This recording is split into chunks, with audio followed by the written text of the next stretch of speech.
Hey, it's Taylor. I have been wanting to start a YouTube channel and continue my podcast for like literally ever. And now I'm going to be doing that. I'm going to be following through. And I have like the longest, the craziest long note in my like iPhone notepad of like podcast topics. And the procrastinator in me has been putting it off because I'm like, well, I don't know what one to start with, or I don't know, I like want the perfect first one. Um, so not that I have that by any means, um, but I have decided on a story. It's like a convergence of stories that I think will be a really good place to start. Um, I hope I'm not sideways. I will definitely get sweaty because the sun is out and I just am a sweaty girl. So, to jump right in, something that I think about a lot is death. And I think that in order to have a truly like fulfilled and be able to be truly present and have clarity and purpose, any of those words, in order to have those in your life, I think you have to have this head on, not experience necessarily with death, but this realization, like full body, like awareness of mortality. And I remember mine so vividly, and it is so incredibly silly. There are moments that are so incredibly silly in it. So I'm like, okay, well, I want to talk about that because I feel like so many of us have these moments, and those people that I have talked to that have had these moments, like they're very similar to mine. um so first of all, I think the beginning of mine was definitely spurred on by the movie Interstellar. No, I have not watched that movie since I saw it for the first time, and it fucked me up. I think I'm ready to watch it again. I think finally, after a decade, I watched it in. I'm sure it was 2015. It had to have been 2015 because maybe that's when the movie came out. I have no idea. Um, it was right before my move for my master's degree. I I did my undergrad in music performance, oboe music performance and literature. I have a bachelor's of music. Um, I got it. I from Boise, got that degree at Boise State University, and then decided to go to the University of Illinois at Urbana-Champaign for my master's of music, oboe performance and literature. And my mother and we were always like quite close. Um, not, I don't think it, I would maybe say it as like the best friend mother daughter relationship, but I definitely was scared of her and looked up to her like so much. Um, and I remember when I really began to process the fact that I was moving away from her, like something really happened and clicked for me. And I vividly remember one evening, like very like soon to when I was going to be moving. We were getting dinner. I remember the restaurant. I don't know if it's there anymore. We were getting sushi. It was just the two of us. I can picture it quite well. I remember like sitting across from her. I don't know if I said anything. I think that I did. And I like expressed like I was very aware of the fact that she was going to die. But it felt like I'm going to move and I'm going to be like I had never lived like not in the same city as my mom before. Okay, so I don't remember whether or not I actually said anything, but I'm pretty sure I did. Pretty sure I cried. I and so I think that I said something along the lines of like, I'm scared of you dying. Um, because in my head, like the way it was going to play out was I was going to move to a different city. I was never going to live in the same city as her again. I was maybe going to see her once a year for like the rest of her life. And then it was going to be like, before I knew it, she was going to be like my grandma, her mom was still alive at the time, but like very old, not in great shape. And so like in my head, like I was gonna snap my fingers and all of a sudden my mom was gonna be like as old as her mom.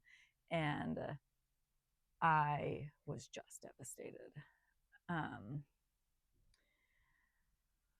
I don't I she probably talked me through it decently and it was fine and I felt somewhat better.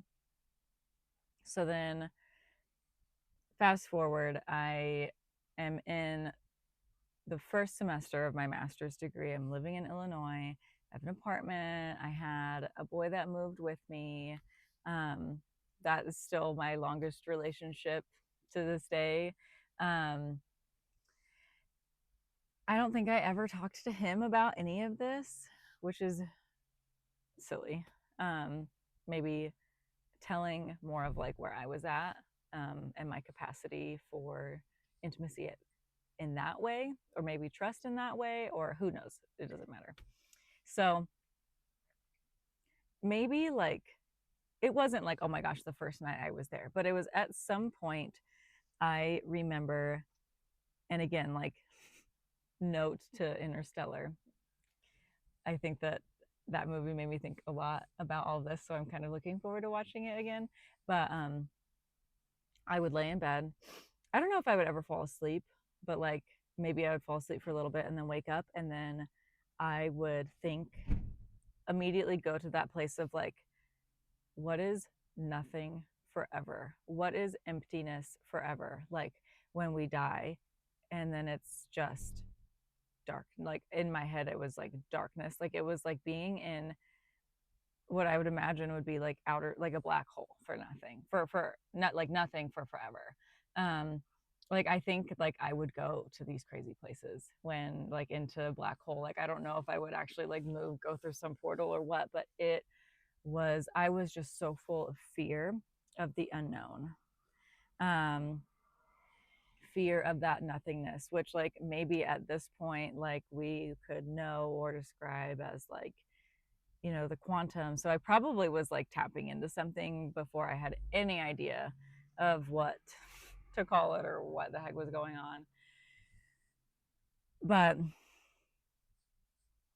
it felt like a month or 2 months of me just doing this. I couldn't sleep. And I didn't think about it a lot that I remember like in my day-to-day life, but then it's like I would um try to go to bed and it would just be. And again, like I could have like, and like even in my memories, like I don't remember it me being like me laying here, my partner laying here. It was like me alone in this dark space of nothing forever. so so not unrelated, but related. Not related, but unrelated. I was in a class that first semester of my master's that was like mindfulness for musicians or something like that. Like totally up my alley, but like in a way that I had never expressed. Again, like it's silly to think now, like all of that sort of stuff, like yoga, mindfulness, meditation, like I always felt deeply, deeply connected to, even though I don't have any reason to say that because I had never like had a yoga practice. I had never did anything with yoga. And I don't think I ever meditated, but like, and I'm still kind of sorting out all of my thoughts on this, but like I do think that we've lived past lives. So like thinking about past lives and then thinking about like death, what happens after we die, like that can get complex. But And I'm still kind of like trying to figure out my path on what I believe in as far as like, faith and all of that. Or, yeah, I don't want to say what I believe in because I do have a very, very strong faith. Um, but then as far as past lives go, I know that not a lot of people agree with that, and that's okay. Like, whatever, I do. So I do absolutely know that like in a past life I was some sort of like yogi in some capacity. Like I don't know. I need to like sit with that more, and hopefully like I will uncover that as I live. But like um this will all come together, I promise. um I Let's see, we'll back up. Why did I even start talking about that? In my mindfulness class, we had to write our final paper, obviously, and I decided to write my paper on the benefits of yoga for musicians. That's why it's funny, because I was writing this paper on it as a musician who had never practiced yoga, but like I am very certain that in a past life I was a very, very advanced yogi. But like never in this life had I practiced. So someone I was trying to like be a proponent for yoga for musicians, even though like I hadn't walked the walk yet in this life. So it's just silly, but it's like I knew, like I just inherently knew. And then also, we'll get to that. So anyway, I was writing this paper, um, and in that same semester, there was a woman, I think she was a flutist, also a yoga teacher, that came and visited and did a workshop at the Performing Arts Center that our university, or that my university was connected to, the Cranard Performing Arts Center. Um, and so I think that maybe like my whole class like went because the workshop was at the time of the class, or like it was required for the class. Obviously, I don't know if I would have gone anyway. I probably would have, but also knowing me, like I might not have.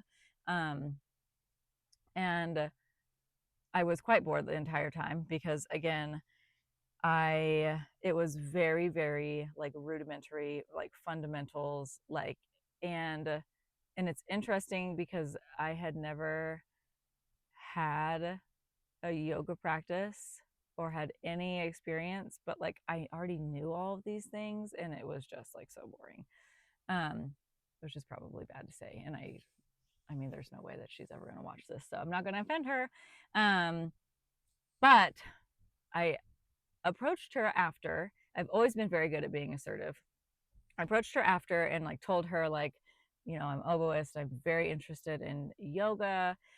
Like, can I take you to coffee? And there was something in me, my wheels were spinning, that like knew the like inherent connection between like yoga, death, like spirituality, consciousness, all of that. So I'm like, I'm going to take her coffee. I'm going to talk to her about death. Like, I'm not going to give her a warning about it, but I'm going to lay it on her. So we went to coffee. I took her, well, I can't say like I took her because I don't think I paid for her. But we went to coffee together. We went to Espresso Royale for anyone who's familiar, just to paint a picture. And we talked a little, and like, we talked a little bit about whatever. And at some point, I don't know how I even prefaced it, but I was like, I said, I don't remember my words verbatim, but I was like, I am terrified of death and dying, and I can't sleep, and I think about it all the time. And I don't remember her reaction. I don't even really remember, like, I don't remember what she looks like. I do not remember her name. I remember like her energetic body and her like presence in that. And I remember that she was very caught off guard, and I in my memory she was kind of, it was awkward. Which like now thinking about it, if some 22-year-old girl approached me with that thought, I would be like, let's talk about it, tell me more. Anyway, but I think I freaked her out, and it ended somewhat shortly after that. um and then I felt a lot better. I think it like kind of dissipated after that. Like maybe I just needed to tell somebody, or maybe it didn't dissipate and that's just like the last memory I have of it. um it's all just very silly. And I'm trying to figure out where to even like what to say next, or like where to go with it.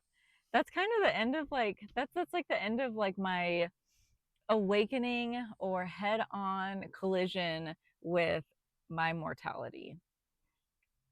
Like, because as soon as I moved from Boise to Illinois, it started as like, oh my gosh, my mom is going to die, and it turned into like, I'm going to die. What happens when we die? And I have a lot more peace with that now. Obviously, I don't know. I mean, there are probably some enlightened enough, but I don't think anybody, just like birth, because they're inherently connected, right? Birth and death. Um, I don't know if they're the same thing or opposites or both. And I don't know if yes, then in what ways. And that's something else that I need to like stew on a little bit more. But just like in birth, I don't think anyone absolutely fearlessly can go into death or like look death head on and be fearless. Um, and again, no one actually knows. Like, I'm sure that there are some people in like near death experiences. Oh my gosh, I deep dove into those at a few points over the past decade. But so I mean, like maybe those people or maybe a handful of others can like pretty confidently say what is going to happen to us after we die. But for the most part, I'm going on a tangent. For the most part, we don't know. Um, I I feel like I have a peace with it because I generally have thoughts on what. Like I just listened to a very good podcast with Christoph Koch. I believe I'm saying his name correctly. Huge consciousness guy, and he talks about basically that, like, potentially after we die, like, because in theory, all consciousness is one and we're all related, whether it's, the grass or the earth or, other humans or the universe or God. Like, it's all one consciousness. But then the body and the experience that we're having now is the self. So, like, I am Taylor. I am not this body, but like this is Taylor's body. But I'm not Taylor. I am consciousness, but I am Taylor. It's all that. So like when I die, my body will go back to the earth and Taylor will be gone, but my consciousness will be here, but it will go back to consciousness. It will go to God. Like I do absolutely believe that. And heaven in whatever capacity you resonate with that. Obviously we don't have to agree on any of it because literally how do we know? And after especially this past year, I have had significant strengthening in my faith, and that has helped me a lot. But the thing that has really like changed, spurred, I know those are not the same, but both, they have changed and spurred my my thoughts on death is like not the fearful of what's going to happen after we die, but more of the like, well shit, I'm gonna die, like what do I do until then? Like, not in that made it sound eager, not in an eagerness way, but in a like, I know I'm going to die. The only thing in life that we're guaranteed is death, right? The only thing that birth can guarantee you is death. And that's why it's like, are they the same or are they opposite? I was going to go somewhere else, but I'm not going to. So knowing that, like, the thing that keeps me awake at night now is I have to live this life and I have to live it to the fullest and I have to follow my heart and find my authentic self and live true to her every single day and speak my truth and follow my dreams and follow my heart and take care of my body and nourish myself and take care of my daughter and nourish her and give her the best fucking life because she fucking deserves it and she chose me as her mother, so that's my duty. So like, how can I do these things, because I literally don't know when I'm going to die.